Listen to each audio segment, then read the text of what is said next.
recently watched all of Orange is the New Black Season 2. I didn't mind Season 1, I thought it was a little overhyped. But hey, I watched all of it. And I forgot a lot of it because, as you know, I don't like how Netflix does seasons all at once. It gives me plenty of time to forget what you had seen recently. You know, because it'd been really about a year since I'd watched any of it. Couldn't really recall too much about anybody but my favorite most characters.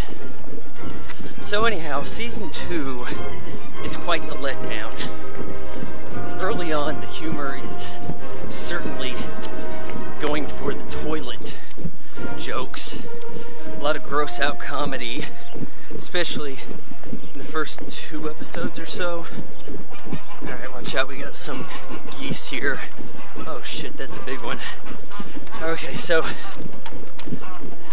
the jokes are really in the toilet, it's over-sexualized. Shit. Okay, that's a really angry geese. So, everybody becomes a lesbian this season, like, out of nowhere. There's so much lesbian propaganda going on in this, and how everybody's a hypocrite if they're not into women, just about. My 2 favorite characters got sidelined and or ruined. Pennsatucky, she was interesting. Taryn Manning does a good job with this role. Like, she's a meth head, or maybe she's not a meth. I think she is, but everything about her character was explored last year, and now she gets nothing. She just hangs out with Haley, the counselor. Then Crazy Eyes. A lot of people love Crazy Eyes. What happened to her? Well, she got her 1 spotlight episode, and not a whole lot happened about it. But more importantly, she acts like a little kid now. So Crazy Eyes is now like spouting out nursery rhymes, going on about talking to people who aren't even in the room, being more crazy. If you ask me, that it's kind of against her character. She seemed tough last year, and even though she whoops up on a gal, she doesn't seem tough this time. She's just easily manipulated. Why is she manipulated? As they brought in a villain, V.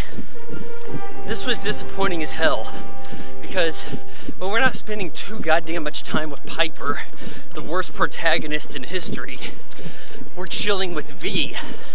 Everybody's story deals with Piper or V. Hell, we're only talking to Red so that we can have some backstory on V. Piss me off. And she gets rubbed out in the last scene of the season by Rosa, the cancer patient, who was far more explored this season than last. And I thought that was good because the Rosa flashbacks were some of the better moments. So we just spent a lot of time building up a villain who is seemingly done because she was escaping, got hit by a van. That's like Darth Maul syndrome right there. Oh hey, it'll be cool to see this guy later, cut in half. This is supposed to be a comedy. I might have grinned or smirked 3 to 4 times the whole season. I mean, I was watching, for a bit there, I was watching like 2 or 3 episodes a day, and went through them real quick, even though they're 50, maybe an hour and a half long. I was going through them because I'm looking for the laughter. I'm not getting it. The consequences were played like drama. Like, they were presented like drama in the way that they're written, and they're serious. But then we have the bland comedy lighting and musical cues, trying to lighten the mood and failing. Now, I don't like reviewing TV shows, and I'll probably label this a review, though you know my stance on that. It's just because it's what you have to do to get people to watch, attract viewers.